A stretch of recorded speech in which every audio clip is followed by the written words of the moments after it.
तो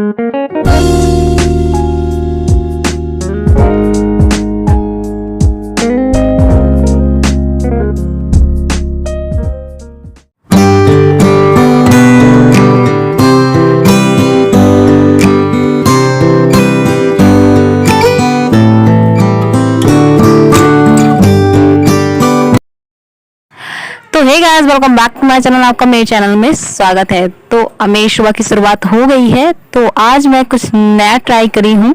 जैसे कि आप रोज देखते थे साफ सफाई करते हुए मैं रोज स्टार्ट करती थी, लेकिन मैंने आज सुबह सुबह जल्दी उठ गई हूँ। भगवान जी की पूजा मैं कर रही हूँ, तो आज मैं पूरा जल्दी जल्दी काम कर रही हूँ क्योंकि मैं आज जल्दी ही उठ गई थी। 5:30 बजे बाबू उठ गया था, तो मैं सोचा चलो आज ये उठ गया तो मैं भी जल्दी जल्दी उठ जाती हूँ, जल्दी जल्दी अपना काम कर लेती हूँ। क्योंकि मैं 6 बजे उठती थी तो आधा घंटा लेट हो जाता था, तो उस चक्कर में मेरा सारा काम भी लेट होता था। तो आज देखिए मौसम कितना सुहाना हो रखा था, आज बारिश हुई थी तो मज़ा आ गया था। अब इतने 2 दिन से इतनी गर्मी कर रखी थी तो एकदम बहुत ही बुरा हाल था। तो यहाँ पे मम्मी की पूजा चल रही है, मेरी पूजा तो हो गई है। तो गाइस, आप लोगों ने एक चीज गौर किया, आज मैंने कुछ ज्यादा नया ट्राई किया था। तो मैं रोज तो आप मुझे सूट में ही देखते थे, लेकिन आज मैंने साड़ी पहनी है। तो आज मैंने साड़ी पहनी है क्योंकि आज ठंड का मौसम भी था, तो मैं सोचा चलो आज साड़ी पहन लिया जाए। रोज तो ऐसे ही हालात में तो रहना ही होता है, तो मैं सोचा चलो आज साड़ी पहन लेते हैं।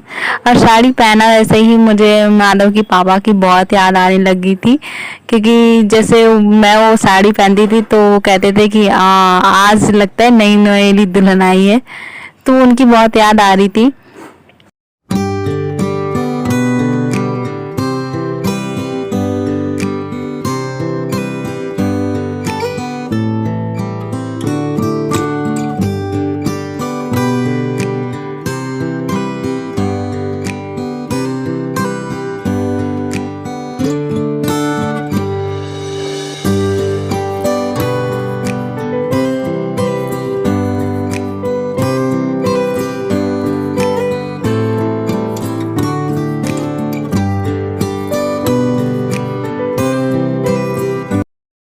आज मैं आप लोगों से कुछ अपने दिल की बात शेयर करना चाहती हूँ। तो मैं ये कहना चाह रही थी कि जैसे माधव के पापा की मुझे बहुत याद आ रही थी आज उनकी, पर हमें कुछ रीज़न की वजह से मतलब उनके पास नहीं जाना पड़ा।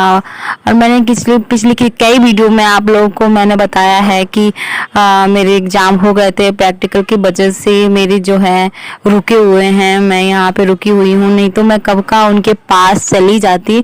एक दिन मैंने भी अभी तक रह रहे हैं और अभी तक मेरा प्रैक्टिकल नहीं होगा। आप लोगों को पता होगा कि प्रैक्टिकल मतलब बीएड का जो है पेपर जो हो गया है, उसके बाद जो प्रैक्टिकल था वो रह रहा है, तो उसी वजह से मुझे उनके पास नहीं जाना पड़ा। और वैसे तो मैं चली जाती, लेकिन क्या कहते हैं, हर हालातों का सामना हम औरतों को ही झेलना पड़ता है। कहते हैं ना, परिवार वाले कितने भी साथ हों, पर एक जो पति की कमी होती है वो कोई भी पूरा नहीं कर सकता है। अब देखिए, अब मेरे तो पति मतलब अभी कुछ दिनों के लिए जाते हैं, कुछ दिनों के लिए आ जाते हैं। और मैं तो उन औरतों के बारे में सोचती हूँ जिनके पति आर्मी वगैरह में होते होंगे, और कितने महीने में, कितने सालों में, पता नहीं कितने दिन में 1-2 दिन के लिए आते होंगे। मैं उनके बारे में सोचती हूँ तो मैं अपनी कमी, अपनी दर्द को थोड़ा कम कर लेती हूँ। मुझे तो एक आस भी है कि मैं आज ना या कल या परसों या 1 महीने बाद या 2 महीने बाद उनके पास चली जाऊंगी रहने के लिए, कुछ सालों के लिए, कुछ महीनों के लिए। पर उनका क्या, वो तो सोच ही नहीं सकते कि उनके पास जाके रहना है। वो तो बस यही सोचती है कि आज आएंगे या कल आएंगे, कोई त्यौहार आएगा तब वो 1-2 दिन के लिए आएंगे।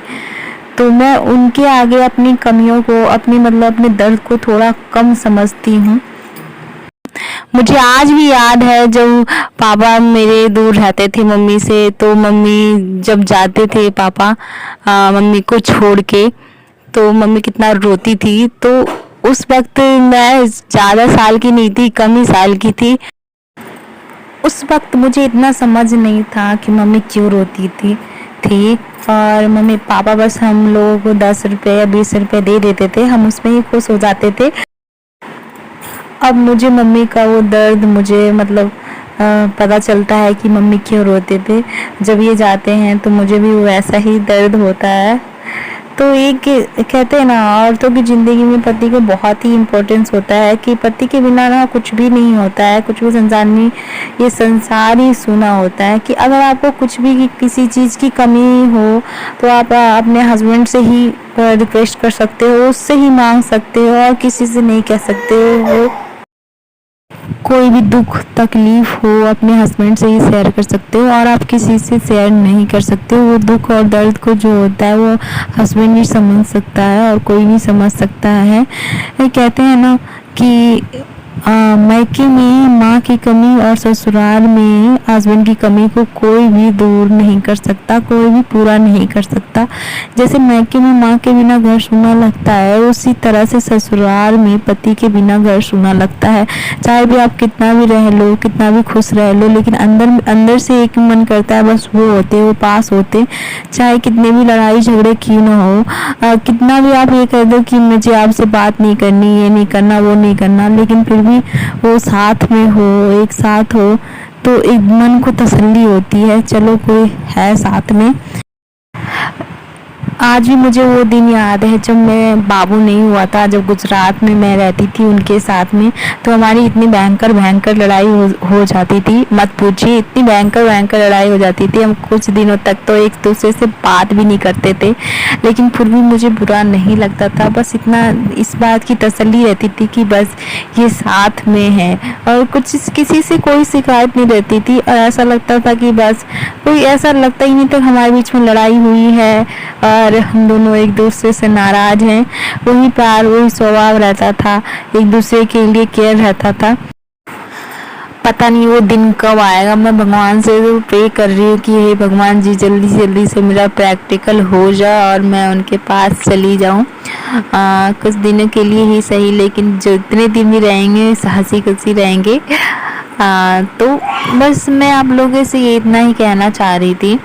तो आप लोग बताइएगा कि मैं सही कह रही हूँ कि नहीं कह रही हूँ। और मैंने आज साड़ी पहनी है, तो आप लोग कमेंट करके बताइएगा कि ये साड़ी कैसी लग रही है और मैं कैसी लग रही हूँ आज। और आज तो मेरा एक नया रूप आप लोगों को देखने के लिए मिला है। तो अब हस्बैंड के बारे में क्या ही बताऊँ, जितना ही बताऊँ कम है। अगर मैं पूरा बताने के लिए बैठूँ कि उनकी कमियों को कोई पूरा नहीं कर सकता, तो ये वीडियो भी बहुत ही कम पड़ जाएगी। एक पति की अहमियत क्या होती है ये असल ज़िंदगी में तो एक औरत ही जान सकती है। एक औरत ही एक औरत का दर्द को समझ सकती है। तो गाइस यहाँ पे मेरा खाना पीना सब कुछ बन गया है। और यहाँ पे देखिए मैंने आलू बैगन की सब्ज़ी बनाई थी, रोटी बनाई थी, जो आलू बैगन की मेरी फेवरेट सब्ज़ी होती है। और मैंने आज खीर भी बनाया था। मैंने थोड़ा दूध बच गया था बहुत सारा, तो मैं सोचा चलो आज दूध की खीर बना देते हैं। तो ये आज मैंने खीर बनाया और सभी को बहुत ही पसंद आया था, तो सबको मैंने खिला दिया था। तो यहाँ पे बर्तन वगैरह मेरा मंज गया था, मैंने धो वगैरह दे दिया था और यहाँ पे मैं अभी रख रही हूँ। तो पूरा दिन मेरा ऐसे ही किचन में चला जाता है, कब टाइम बीतता है कुछ पता नहीं चलता। तो आज मेरा ये ब्लॉग मैं यहीं पर समाप्त करती हूँ। अगर मेरा ये ब्लॉग अच्छा लगा हो और आज का मेरा ये थॉट, मेरी बातें अच्छी लगी हो, तो कमेंट में ज़रूर करके बताइएगा कि आप लोगों को मेरा ये ब्लॉग कैसा लगा। लाइक शेयर सब्सक्राइब कर दीजिएगा और मेरा अपना सपोर्ट ऐसे ही बनाए रखिएगा। Okay, bye bye.